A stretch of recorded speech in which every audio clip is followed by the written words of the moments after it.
Chez Rocamat, à Ravière, en compagnie de Jean-Louis Marpillat, le président de Rocamat. Alors là, Jean-Louis, on est dans une forêt de pierres de Bourgogne. On est où là? Alors là, vous êtes dans le bâtiment principal du sciage.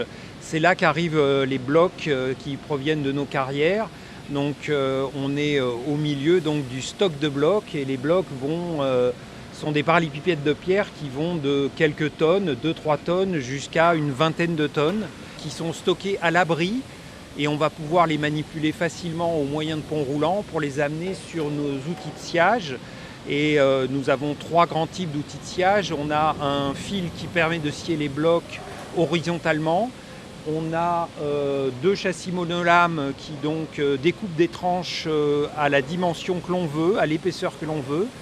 Et 7 châssis multilames qui, eux, scient nos blocs tous ensemble, comme certaines machines qu'on peut voir sur les marchés pour couper les œufs ou les tomates en rondelles et qui nous permettent de couper donc nos blocs en tranches d'épaisseur variable entre 2 et 8 cm d'épaisseur et de faire beaucoup de tranches en même temps, jusqu'à 80 tranches en même temps.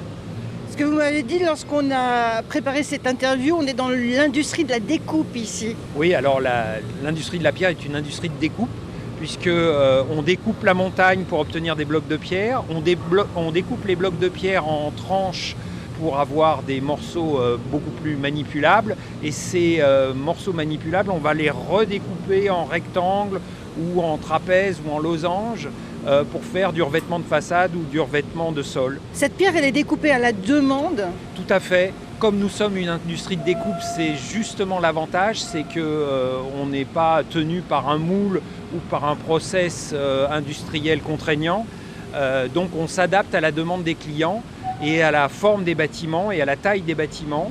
Et ce qu'on appelle dans notre langage le calpinage, c'est-à-dire l'aspect que vous verrez quand une façade sera montée, les différents types de pierres ou tailles de pierres qui sont posées et juxtaposées les unes aux autres. Parce que cette pierre de Bourgogne que vous avez derrière vous, elle va servir à quoi? Alors, la pierre de Bourgogne a la caractéristique d'être relativement dure dans toutes les pierres qui peuvent être extraites en France. Donc on va en faire des revêtements de sol, du dallage. C'est ce que vous pouvez admirer à Paris, au musée du Louvre par exemple, mais aussi des revêtements de façade pour les choses très emblématiques.